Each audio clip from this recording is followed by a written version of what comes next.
Prezados alunos, vocês já aprenderam que o sistema imune é necessário para defender o hospedeiro contra infecções. Na aula de hoje, iremos aprender como as próprias respostas imunológicas são capazes de causar lesão tecidual e também a doença. Essas reações imunes prejudiciais ou que causam doenças são chamadas de reações de hipersensibilidade. Então, quando falamos da importância da imunidade adaptativa na defesa do hospedeiro e que não podemos também nos esquecer que essas respostas podem causar lesão tecidual, esses distúrbios vão ser chamados de reações de hipersensibilidade porque, ao se falar de imunidade de maneira clínica, usa-se o termo sensibilidade para dizer que o indivíduo que tenha sido exposto a um antígeno, ou seja, a um agente estranho, torna-se sensível a outros encontros com esse antígeno. Dessa forma, quando as respostas são controladas de maneira inadequada ou inapropriadamente direcionadas aos tecidos do hospedeiro, ou desencadeadas por micro-organismos comensais ou antígenos ambientais, que são geralmente inofensivos, a resposta imune que seria normalmente benéfica torna-se a causa da doença.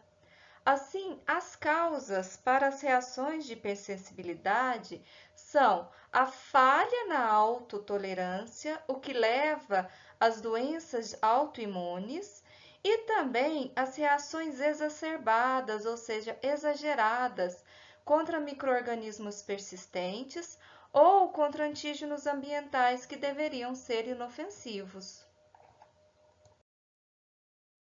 Assim, o conceito para as reações de hipersensibilidade pode ser definido como desordens que têm origem em uma resposta imune que se torna exagerada ou inapropriada e que ocasiona lesões sobre células ou tecidos que são normais do organismo. Em relação à classificação, ela foi definida por Gell e Combs em 1962 e utiliza uma designação numérica que vai de 1 a 4. Ela se baseia no tipo de mecanismo imunológico envolvido na resposta. Por exemplo, quando existe a relação de anticorpos do tipo IgE e linfócitos T do tipo TH2, contra antígenos ambientais, nós vamos ter uma hipersensibilidade que nós chamamos de tipo 1. Já os anticorpos IgM e IgG contra os antígenos de superfície celular ou da matriz extracelular do hospedeiro, nós teremos uma hipersensibilidade do tipo 2. Já a formação de imunocomplexos de antígenos circulantes com anticorpos IgG e IgM vai levar a uma hipersensibilidade do tipo 3. Já os linfócitos T auxiliares do tipo TH1 e TH17 e linfócitos T citotóxicos podem levar a hipersensibilidade do tipo 4. Cada tipo de hipersensibilidade vai apresentar manifestações clínicas distintas. Então, vamos começar com as reações de hipersensibilidade do tipo 1. As reações do tipo 1 são chamadas também de hipersensibilidade imediata e são uma forma de inflamação aguda que é causada, na verdade, pela interação de antígenos, que deveriam ser inofensivos com anticorpos do tipo IgE ligados aos mastócitos. Com isso, ocorre a liberação dos grânulos dos mastócitos, que vão causar a inflamação aguda. Elas também podem ser denominadas de alergia ou atopia e são uma das mais severas reações patológicas do sistema imune.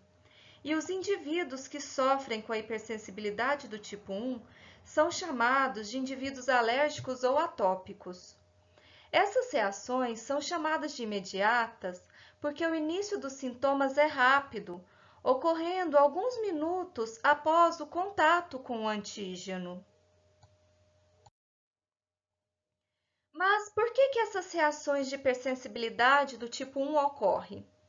Se nós analisarmos, todos os animais sofrem exposição aos antígenos ambientais, no alimento ou até mesmo no ar. Mas a maioria dos animais vai responder a esses antígenos produzindo anticorpos IgG ou IgA e não vão apresentar nenhum sinal ou sintoma, não tendo então nenhuma consequência grave. Acontece que alguns animais podem responder aos antígenos ambientais montando uma resposta do tipo TH2 exagerada e produzindo um excesso então de anticorpos do tipo IgE. Isso acontece porque eles têm uma predisposição genética, então esse é um fator crucial. E essa predisposição genética faz com que ocorra uma maior produção de interleucina 4, que desvia a resposta para o tipo TH2, ou seja, T helper 2. Com isso, esses animais que desenvolvem reações alérgicas ou atópicas vão produzir então IgE em excesso. Portanto, os indivíduos atópicos ou alérgicos têm predisposição genética individual para esse tipo de hipersensibilidade. Nós percebemos que se ambos os pais forem atópicos, a maioria dos seus filhos também sofrerá de alergias. Se apenas um dos pais é alérgico, essa porcentagem de atopia dos filhos pode variar. Ocorre também o que nós chamamos de predisposição racial para alergia nos cães. Percebe-se que existe um aumento de dermatite atópica em raças como os terriers, os dálmatas, mas muitos cães também de raça indefinida podem sofrer com as dermatites. Labradores também têm um alto percentual, uma hereditariedade grande relacionada. Outro fator importante também é relacionado aos antígenos. Então, os antígenos que estimulam as alergias podem ser chamados também de alérgenos. E vão ser proteínas ou produtos químicos ligados às proteínas. Nós sabemos que a capacidade de um antígeno ser alergênico está relacionado também com a sua natureza química. Então, algumas características comuns vão incluir o baixo a médio peso molecular, que geralmente está em torno de 5 a 70 kilodaltons, a alta solubilidade em fluidos corporais.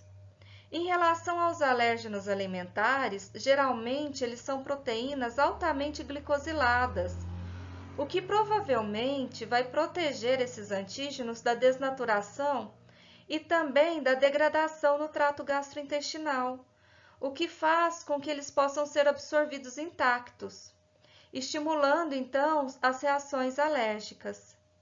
E para estimular essas reações, duas características são muito importantes para os alérgenos, que são a exposição mais de uma vez desses indivíduos, ou seja, os indivíduos têm que ser expostos repetidamente, e ao contrário do que acontece com os micro-organismos, como as bactérias, os vírus, eles não podem estimular as respostas imunológicas inatas que estiverem associadas com a secreção de um perfil de citocinas do tipo TH1 e TH17, pelos macrófagos e pelas células dendríticas, que são as indutoras de citocinas.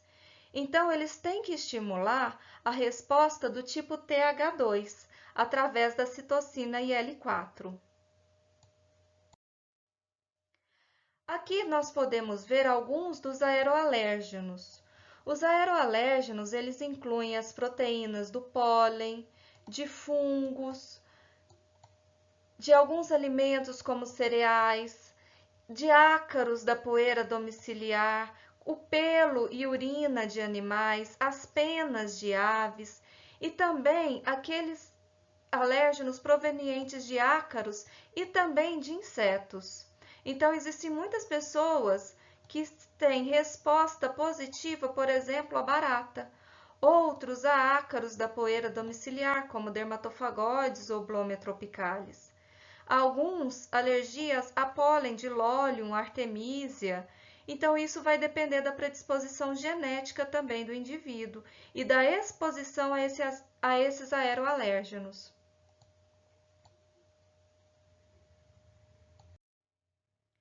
Alguns alimentos também são fontes importantes de alérgenos. Por exemplo, camarão, ovo, proteína do leite são comumente relacionadas com esse tipo de hipersensibilidade, bem como alguns alérgenos provenientes de fármacos, como a própria penicilina, que podem estar relacionada com reações de hipersensibilidade do tipo 1 de maneira imediata.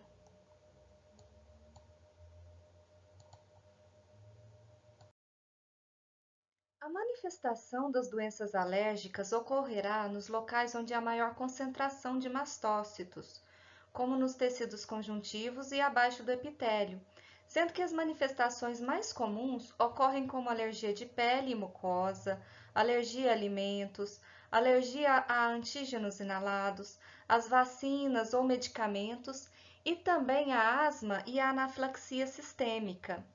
As reações locais, ainda bem, são mais comuns que as reações sistêmicas, e elas vão depender do local e da via de administração dos antígenos. Por exemplo, alérgenos inalados atuam no trato respiratório, causando rinite alérgica ou asma. Já os alérgenos ingeridos atuam no trato gastrointestinal, causando diarreias e cólicas. Em cães, as alergias podem se manifestar como um prurido intenso, ou seja, muita coceira. Essa imagem mostra um boxer que foi picado por 3 vespas e vai estar lá no livro do Iantizar.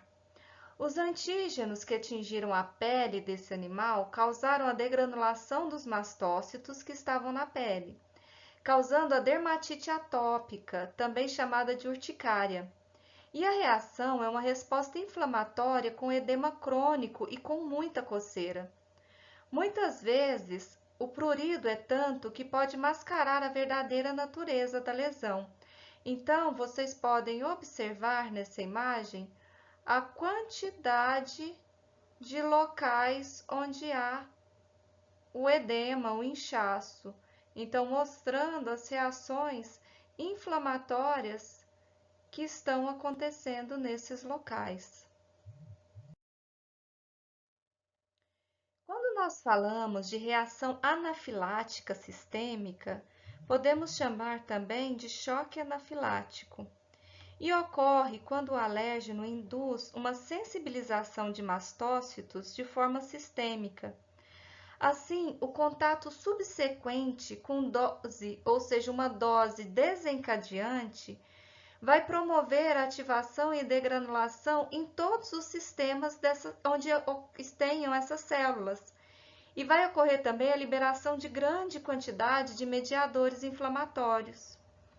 Assim, vão ter consequências no corpo todo, como a queda da pressão arterial, a broncoconstrição, ou seja, o fechamento dos brônquios, que vai causar a falta de ar, o relaxamento de esfíncteres, um prurido generalizado, edema de glote, edema de orelhas, edema dos lábios.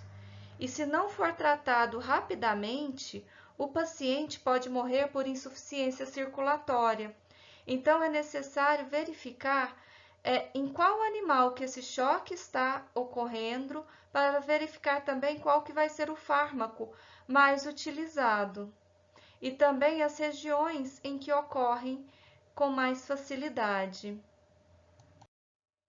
Por exemplo, anafilaxia alérgica nos cavalos, o órgão de choque é principalmente o trato respiratório e também o intestinal, causado pelos mediadores histamina e serotonina.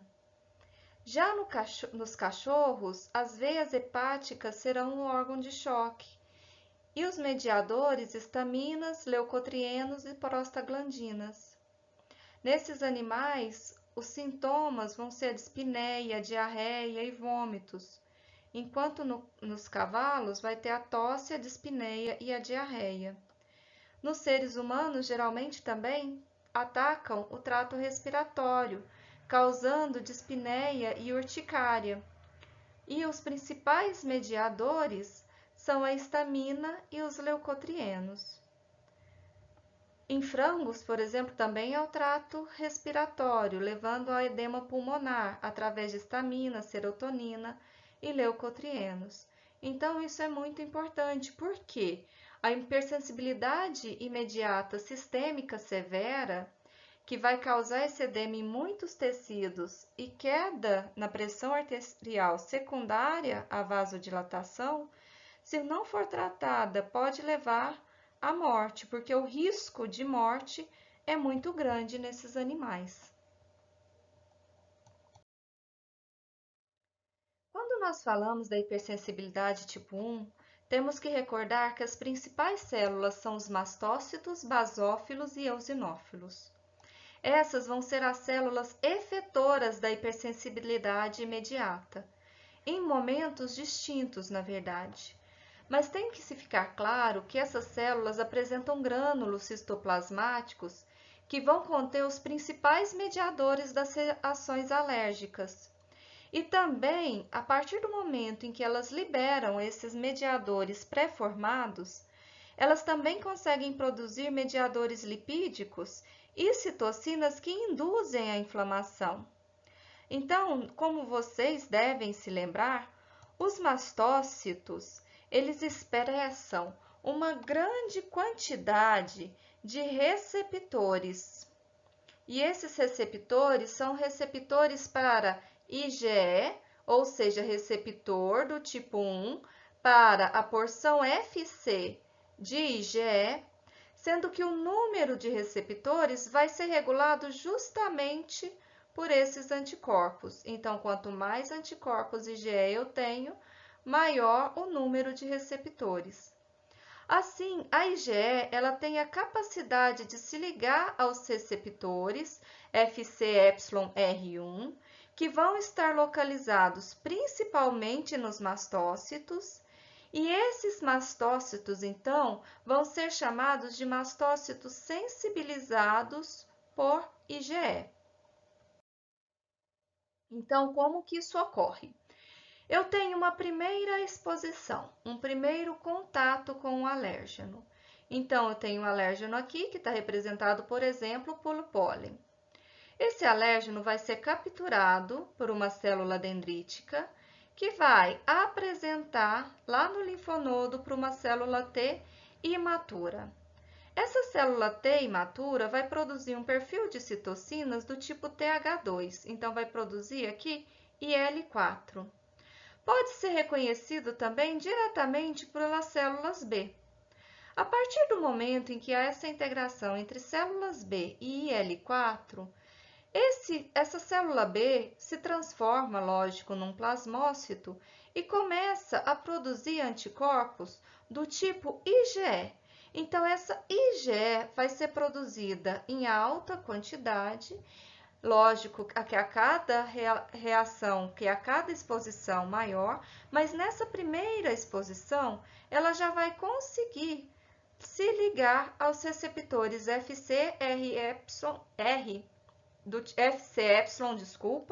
do tipo 1. Com isso, esses mastócitos, então, ficam sensibilizados lá na epiderme, no tecido conjuntivo.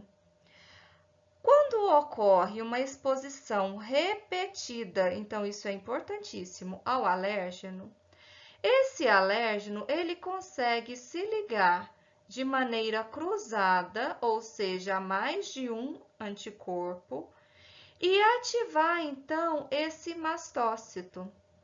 A ativação dos mastócitos faz com que haja a liberação desses mediadores, ou aminas vasoativas e os mediadores lipídicos, que vão fazer a reação de hipersensibilidade na fase imediata, que vai ser minutos após a exposição ao alérgeno, e também vai produzir citocinas, que vai ser responsável pela reação de fase tardia da hipersensibilidade do tipo 1, que ocorre de 2 a 24 horas após a exposição repetida ao alérgeno. Então, pessoal, essa degranulação aqui só ocorre com exposição repetida, não é na primeira vez.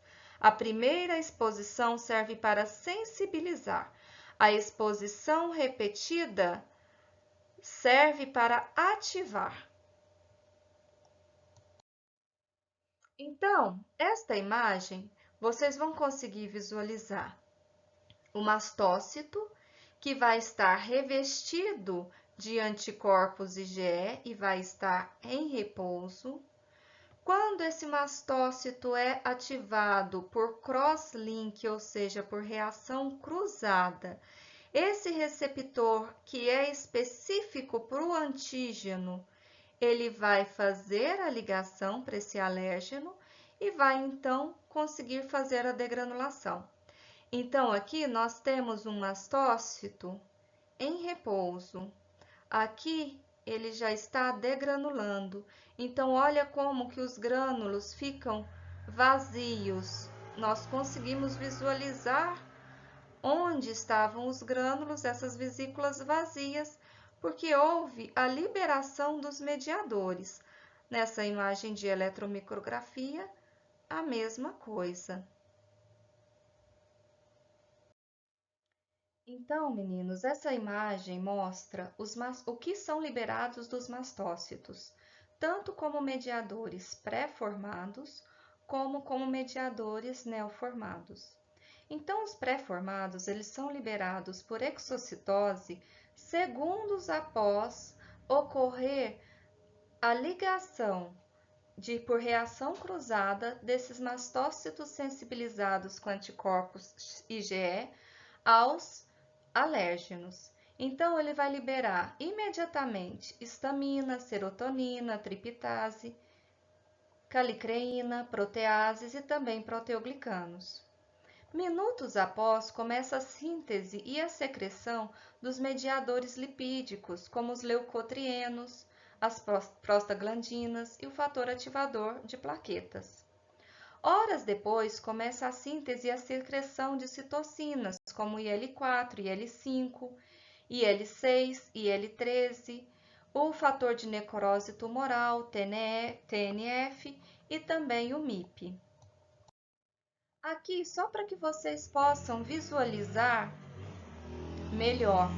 Então, eu tive o antígeno se ligando de maneira cruzada a anticorpos IgE, ou seja, é necessário que haja mais de um anticorpo IgE sensibilizando a superfície desse mastócito. Ele vai enviar sinais para que esse mastócito faça a desgranulação. E vai ser inicialmente desses conteúdos dos grânulos, como a histamina, que quando se ligar ao receptor lá dos vasos sanguíneos, do músculo liso, do endotélio, vai causar vasodilatação, aumento da permeabilidade vascular, vai fazer então com que ocorra o edema. Se ele se ligar à histamina, a musculatura lisa não vascular, vai causar a contração, ou seja, a broncoconstrição, pode levar ao aumento da motilidade intestinal, ou até mesmo o relaxamento da musculatura lisa dos esfíncteres. Se ligar a histamina nos receptores H2 das glândulas exócrinas, vai aumentar a secreção de muco. Então, a histamina, dependendo do tipo de receptor e dependendo do local, ela pode levar a vasodilatação ou até mesmo a vasoconstrição, como ocorre nos brônquios. Os fosfolipídios de membrana vão virar, através do ácido araquidônico, vão dar origem às prostaglandinas e os leucotrienos. Esses leucotrienos têm ação sinérgica com a histamina na musculatura lisa não vascular. O fator ativador de plaquetas vai aumentar a permeabilidade vascular e produzir então a contração da musculatura lisa dos brônquios, dos intestinos. Esses mediadores podem levar então a espasmo de músculos, vazamento vascular, vasodilatação. Na fase tardia, quando as citocinas começam a ser secretadas, vai aumentar o infiltrado de leucócitos e o dano do epitélio pode causar também o broncoespasmo. Por exemplo, a citocina IL-1, ela ativa o endotélio, que vai fazer com que as moléculas de adesão para eosinófilos, neutrófilos e os linfócitos TCD4 do tipo TH2 sejam mais expostas. A IL-4 e IL-5, as quimiocinas, vão fazer também com que haja um grande número de linfócitos, monócitos e novos eosinófilos. Também aumenta o número de basófilos e de mastócitos, ou seja, vai fazer tudo para que a reação continue sendo alta. Por isso que é uma reação de hipersensibilidade, porque não tem um controle regulado. Então, é uma forte reação que vai levar a uma sintomatologia variada, como nós já vimos. Então, esse gráfico é só para mostrar que nessa primeira hora nós vamos ter essa degranulação ou desgranulação com edema, principalmente de mastócitos. Na reação de fase tardia, vai ter um número muito grande de eosinófilos, então se aumenta muito. Então, como nós já vimos, essas reações de fase tardia, ela vai ser caracterizada pelo recrutamento desses leucócitos e um perfil inflamatório que vai ocorrer de 2 a 24 horas após a reação imediata. Então, nós vamos ter um acúmulo dessas células inflamatórias, como já falamos, os neutrófilos, os eosinófilos, os basófilos e as células T helper do tipo 2. Vale ressaltar que a fase tardia pode ocorrer sem uma reação imediata precedente, ou seja, pode não ser visível essa reação, como ocorre no caso da asma e também do eczema atópico. Então, aqui só os mediadores produzidos pelos mastócitos, basófilos e eosinófilos. Então, mastócitos e basófilos com a histamina e as funções que eu já falei para vocês. Os principais lipídicos, as prostaglandinas, leucotrienos e o PAF, né, que é o fator de ativação plaquetária, levando a vasodilatação, broncoconstrição, quimiotaxia e ativação dos leucócitos. As citocinas, ainda em mastócitos, sendo produzidas, que faz com que haja, então, essa perpetuação desse perfil inflamatório com a proliferação de mastócitos, as inflamações de fase tardia, a produção de IgE, fazendo com que haja também a secreção de muco, a produção e ativação de eosinófilos, a presença dos eosinófilos também com grânulos pré-formados. Os principais mediadores lipídicos também aqui vão ser os leucotrienos, que também continuam causando broncoconstrição. As citocinas levando à produção e ativação dos eosinófilos, juntamente com a quimiotaxia de leucócitos, ou seja, vai chegar mais leucócitos ainda para continuar esse tipo de hipersensibilidade. Então, essa imagem, pessoal, só serve para demonstrar os testes alérgicos que muitos de vocês já devem ter feito. Então, um teste intradérmico, que vai colocar uma quantidade, uma injeção, né, intradérmica, para que os mastócitos podem reagir, ou até mesmo os de puntura, que são feitos bem na superfície com uma lanceta. Então, aqui nós vamos ter um edema, a pápula que vai ser formada e nós conseguimos medir, justamente porque ocorre o extravasamento de fluido do plasma e das proteínas, vai fazer a vasodilatação após os mastócitos serem ativados. Então, essa vasodilatação vai ocorrer nos limites dessa lesão. Então, é possível analisar como que isso ocorre. Então, essa outra imagem que eu estou demonstrando para vocês mostra nos animais, que às vezes é mais difícil de ver essa pápula e o eritema, mas aqui contra, no ser humano é mais fácil da gente visualizar. Então, aqui contra antígeno de cachorro, de gato, de pólen, de alguns tipos de pólen, de fungo que não deu reação. A histamina, que vai ser o controle positivo, porque os mastócitos vão liberar histamina, então nós podemos colocar a histamina como um fator positivo, porque a gente espera a reação. O controle negativo, que vai ser algum diluente, onde a gente pode comparar se esse indivíduo teve reação ou não. Então, olha como fica a pápula, que é o inchaço, e o eritema, dependendo do tipo da reação e dependendo do tipo do exame. Então, quem já fez sabe que o prurido também é intenso. Entrando então para falar da hipersensibilidade do tipo 2, esse tipo de hipersensibilidade é chamado de hipersensibilidade citotóxica. Nela vai ter a participação não mais dos anticorpos IgE, e sim dos anticorpos IgG e IgM, que vão causar a lesão nos tecidos por meio da ativação do sistema complemento, recrutando células inflamatórias e até mesmo interferindo nas funções celulares normais. Vale ressaltar que esses anticorpos vão ser específicos para os antígenos de determinadas células ou da matriz extracelular e vão causar, então, essas lesões de hipersensibilidade do tipo 2. De que forma?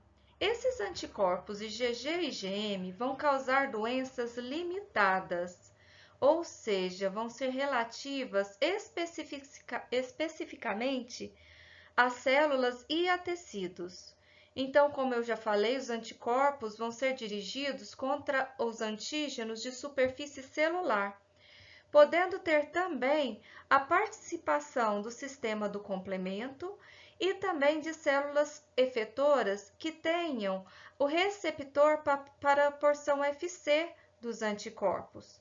Então, aqui no caso, a lesão é causada por um anticorpo antitecido. Vai ocorrer um mecanismo de deposição desses anticorpos contra o tecido, ou seja, contra a matriz extracelular ou contra a célula, recrutando e ativando células inflamatórias. E as enzimas produzidas vão destruir esse tecido, destruir essa célula, causando a lesão tecidual. Como dito anteriormente, existem 3 mecanismos de dano. O primeiro que está demonstrado na figura para vocês é a ativação da via clássica do complemento. Então, nesse caso, uma célula vai ser marcada pelos anticorpos IgG ou IgM, que vão reconhecê-la como estranha, ou seja, vai ocorrer a opsonização. Dessa forma, vai ocorrer a ligação no componente C1 e que vai ativar, então, a via clássica. Dessa forma, os componentes C3A e C5A, que são as anafilotoxinas, vão conseguir recrutar macrófagos e granulócitos e estimular a fagocitose. E pode ocorrer também a formação do MAC, que vai levar à lise celular.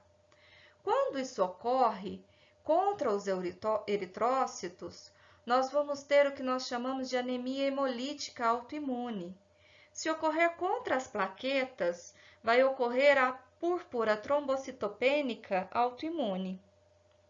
O segundo meio vai ser quando ocorre a ativação das células efetoras pelos receptores Fc, como os macrófagos que possuem, eosinófilos, neutrófilos e também as células natural killers. Com isso, vai ter a ativação de quimiocinas e que vão ser os atraentes, para essas células, que vão levar a uma inflamação, levando à lesão tecidual, como ocorre na glomerulonefrite mediada por anticorpos. Pode ocorrer também a interferência dos anticorpos IgG e IgM nas funções celulares normais. Por exemplo, na doença de Graves, que é o hipertiroidismo, Se eu tenho um anticorpo contra o receptor de TSH, que é o hormônio tireoestimulante, e esse anticorpo se liga no receptor, ele faz essa célula da tireoide a produzir mais hormônios, ou seja, o anticorpo estimula o receptor mesmo não tendo TSH para atuar. Em outro caso, a resposta fisiológica vai ocorrer também sem lesão tecidual, vai ser a miastenia graves. O que ocorre? Os anticorpos, eles são produzidos contra o receptor de acetilcolina. Então, o anticorpo ele vai inibir a ligação ao receptor. Então, a acetilcolina não vai poder fazer atuação nesse músculo. Então, esses são casos, né, nessa letra C, de respostas fisiológicas anormais, sem lesão celular ou lesão desse tecido. Mas o anticorpo ele vai influenciar na função celular normal, causando então essa essa função anormal, ou aumentando a resposta com o estímulo, ou inibindo o que deveria reagir. Um exemplo clássico, então, de hipersensibilidade do tipo 2 é a doença hemolítica do recém-nascido. Nela, então, se uma fêmea se tornar sensibilizada com antígenos estranhos por transfusões sanguíneas incompatíveis ou pelo vazamento de eritrócitos fetais da placenta para a circulação sanguínea materna durante a gestação, elas vão começar a produzir anticorpos anti-eritrocitários. Então, essas fêmeas sensibilizadas, esses anticorpos anti-eritrócitos, podem estar depois concentrados no colostro. Então, quando um animal recém-nascido for mamar, os anticorpos do colostro vão ser absorvidos pela parede intestinal e vão atingir a circulação deste animal. E estes anticorpos, que são dirigidos contra os antígenos dos grupos sanguíneos do recém-nascido, vão causar uma rápida destruição dos eritrócitos. Por isso é que nós chamamos de doença hemolítica do recém-nascido. E existem algumas condições para que isso ocorra. Primeiro, esse animal, que é o recém-nascido, ele deve herdar um antígeno eritrocitário do pai e que não esteja presente em sua mãe. A mãe já deve estar sensibilizada ao antígeno do eritrócito, ou seja, ela precisa ter anticorpos. A resposta da mãe a esse antígeno deve ser estimulada repetidamente ou por hemorragia transplacentárias ou gestações repetidas. E por fim, esse animal neonato, ele tem que ingerir o colostro contendo altos títulos de anticorpos contra os seus eritrócitos. Isso acontece na espécie humana também. Então, as mães que são RHs negativos, cujo marido é RH positivo, quando ela gera um filho RH positivo também, ela pode fazer com que haja a produção desses anticorpos. Numa segunda gestação, se o filho também for RH positivo, como o pai, ela vai ter desenvolvido anticorpos contra, e esses anticorpos podem também levar à anemia hemolítica do recém-nascido. Então, para os seres humanos, existe uma que nós chamamos de vacina, que é dada após o parto, justamente para eliminar esses anticorpos, impedindo que essa sintomatologia aconteça no segundo filho ou em gestações subsequentes.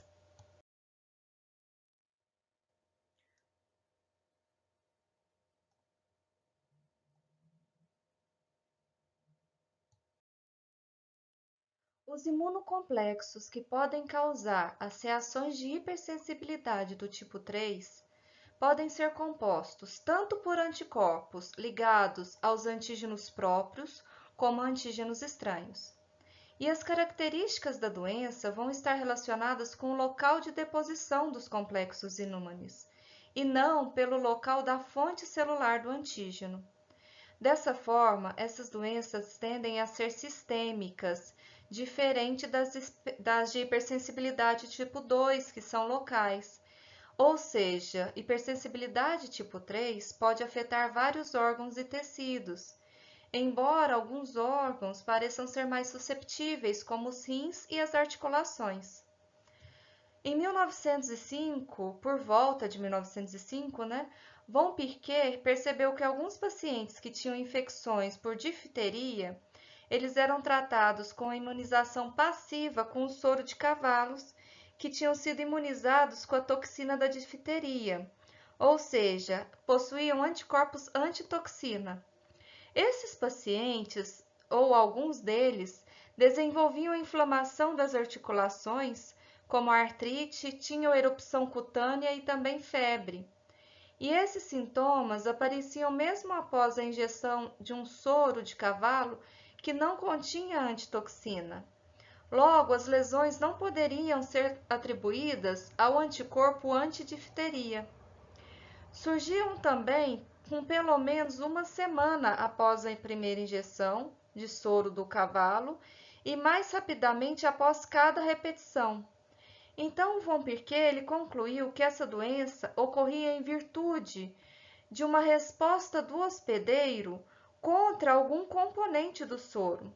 Ou seja, o hospedeiro ele produzia anticorpos contra as proteínas séricas do cavalo e esses anticorpos formavam complexos imunes com as proteínas injetadas.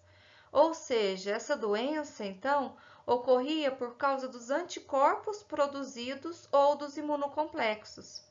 E ele estava correto e deu o nome dessa doença de doença do soro, que era causada pela deposição de imunocomplexos. Então, como vocês podem observar, vai se ter imunocomplexos circulantes. Com isso, se eles não são eliminados, eles podem se depositar, aqui depositou num vaso. Com isso, vai recrutar e ativar células inflamatórias mediadas pelo receptor e pelo receptor Fc e também pelo complemento. E as enzimas lisossomais que esses neutrófilos, por exemplo, vão lançar, vão levar uma inflamação nesse vaso, que nós chamamos então de vasculite, ou seja, uma lesão causada pela deposição de imunocomplexos. E esses imunocomplexos podem se depositar, por exemplo, numa articulação, causando artrite, ou no rim também. Então, nessa hipersensibilidade mediada por complexos imunes, nós temos que entender que quando se formam pequenos complexos imunes, dificilmente eles vão ser fixados pelo complemento para serem eliminados da circulação. Em estágios intermediários, a resposta é com uma quantidade de complexos imunes grandes que vão poder fixar o complemento. Mais tarde na resposta, nós vamos ter muito mais anticorpos do que antígenos, e esses também vão ser eliminados da circulação. Acontece que esses aqui, que são mais dificilmente eliminados, podem persistir e acabar depositando nesses locais que eu já falei para vocês, ou nos vasos, ou nos rins, ou nas articulações, ou em outros órgãos. Então, essa formação excessiva de imunocomplexos vai fazer com que se forme complexos menores que não vão ser fagocitados. Esses complexos menores, eles têm a possibilidade de se depositar nos vasos. Com isso, vai ativar o sistema complemento, recrutar e ativar células inflamatórias. Com isso, as citocinas vão fazer com que haja aumento na adesão de leucócitos nesse endotélio. E essas citocinas inflamatórias e esses produtos inflamatórios vão levar ao dano tecidual. Então, se for na artéria, vasculite, glomérulo renal, nefrite, nas sinóvias das articulações, artrite. Aqui apenas os exemplos. Por exemplo, em equinos ocorre a púrpura hemorrágica e o antígeno é o Streptococcus equi, que vai levar a urticária, edema subcutâneo severo, hemorragia nos tecidos. Esses animais vão ter anorexia, depressão, febre alta por conta do processo inflamatório. Em porcos, a púrpura trombocitopênica, não se sabe o antígeno envolvido, mas vai se levar a trombocitopenia, anemia, um sangramento excessivo, lesões membrano-proliferativas nos glomérulos. Acontece também contra o Streptococcus, que podem se colocar os antígenos, esse imunocomplexo, na superfície do glomérulo. E após, então, essa glomerulonefrite pós-estreptocócica, pode levar a nefrite. E a doença do soro, que pode ser contra os vários antígenos. No caso, eu citei para vocês contra os antígenos das proteínas do cavalo, que podem acontecer, que vai levar a artrite, vasculite e também a nefrite. E por último, na aula de hoje, nós vamos falar sobre a hipersensibilidade do tipo 4, onde ocorre lesão dos tecidos devido aos linfócitos T, que vão induzir a inflamação ou matar diretamente as células-alvos. Por isso, elas também são chamadas de hipersensibilidade tardia, porque elas demoram para serem efetivadas.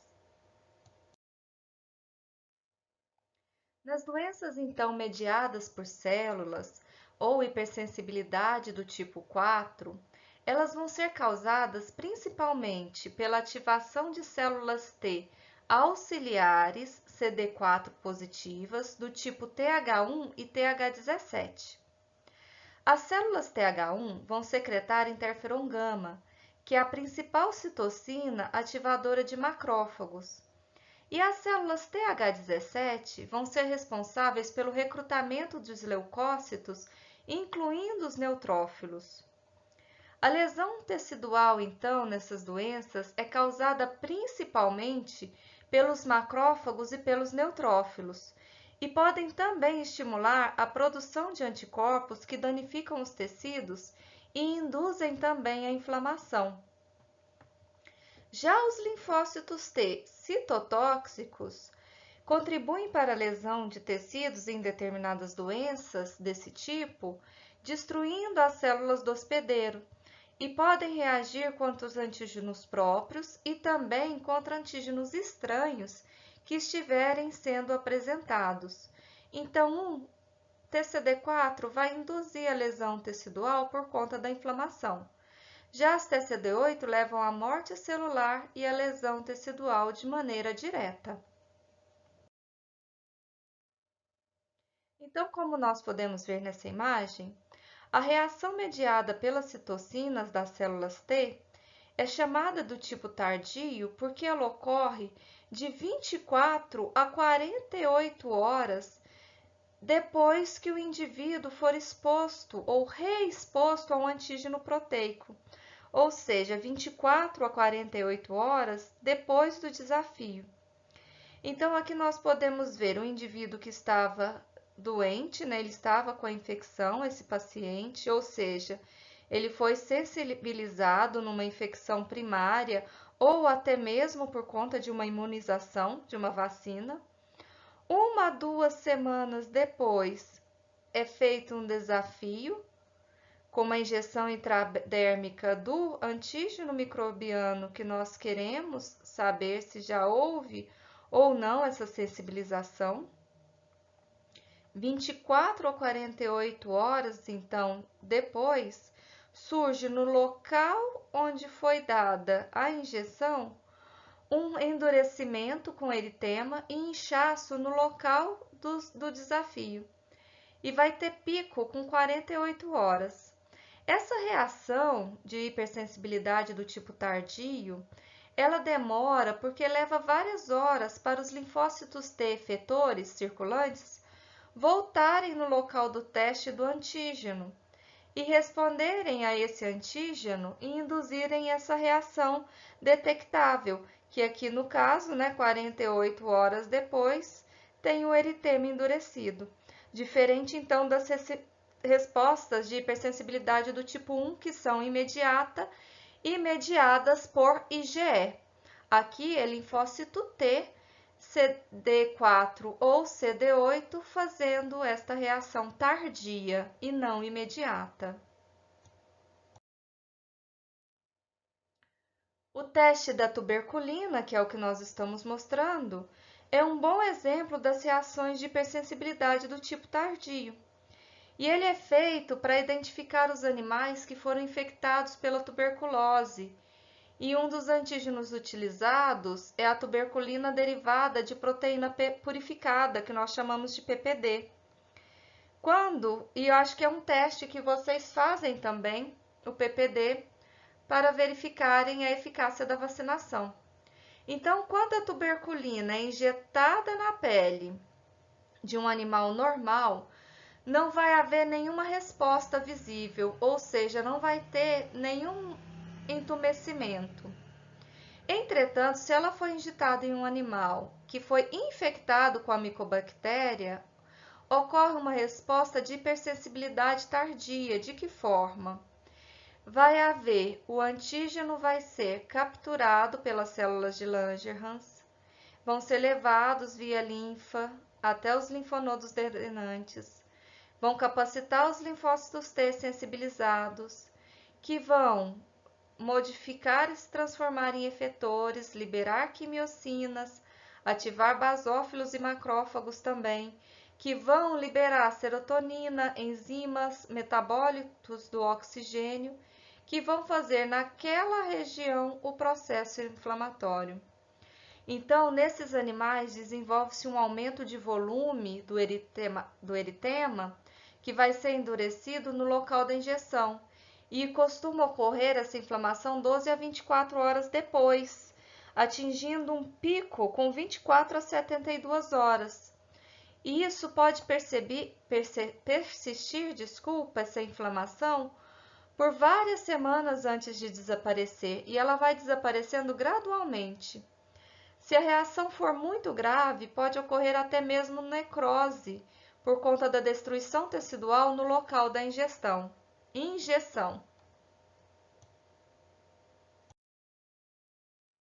Um outro exemplo de hipersensibilidade do tipo 4 é o que ocorre com quem reage a metais como o níquel, o cromo e o ferro. Todos vocês devem conhecer alguém que fala: "Ah, eu tenho alergia a brinco, não posso usar pulseira, não posso usar relógio". Na verdade, essa não é uma alergia do tipo IgE, não. Ela é uma hipersensibilidade de contato ou uma dermatite de contato mediada por linfócitos T, e geralmente vai ocorrer após 48, 72 horas da exposição. E na verdade é uma reexposição, é porque o indivíduo tem que ter entrado em contato anteriormente também. Então, vai formar o eczema justamente no ponto de contato com o antígeno. E como as manifestações clínicas podem ocorrer erupção cutânea, eritema, causadas pelo aumento dos linfócitos e do infiltrado inflamatório. Então, por exemplo, nós vamos ter um apiteno, né, que vão ser esses antígenos de níquel, cromo, ferro, que vai se ligar a um complexo carreador com uma proteína. As células de Ranger vão fazer esse englobamento, levar até os linfonodos, induzir uma reação específica. Numa reexposição, os linfócitos T que vão ser produzidos vão vir para esta área, no local onde há o contato. Então, vamos imaginar que aqui tem um brinquinho, tá na orelha da pessoa. Vão fazer um infiltrado inflamatório, vão destruir as células que aqui estão, levando à lesão.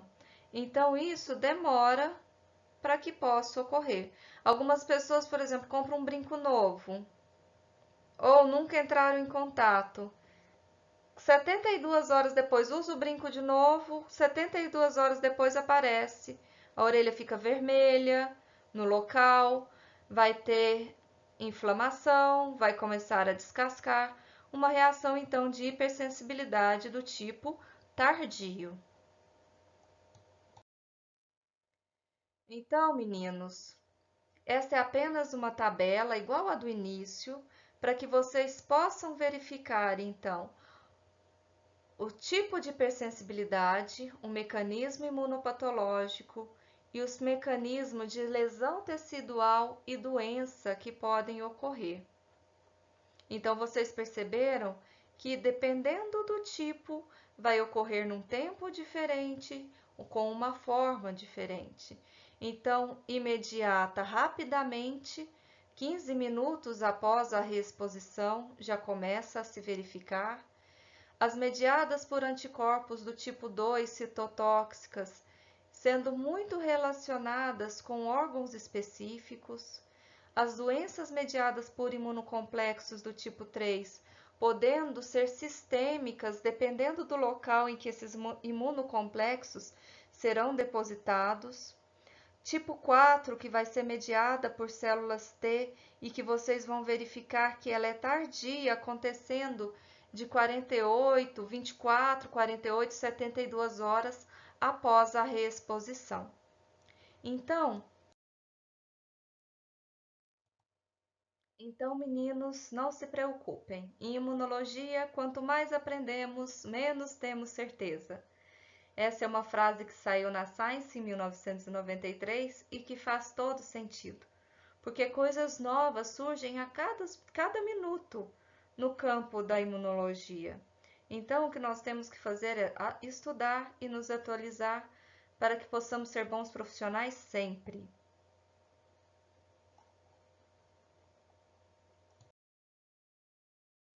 Então, essas referências para auxiliá-los, o capítulo 19 e o capítulo 20 do ABAS, e o capítulo 28, 29, 30 e 31 falam sobre do livro de Imunologia Veterinária do Ian Tizar, fala sobre os tipos de hipersensibilidade.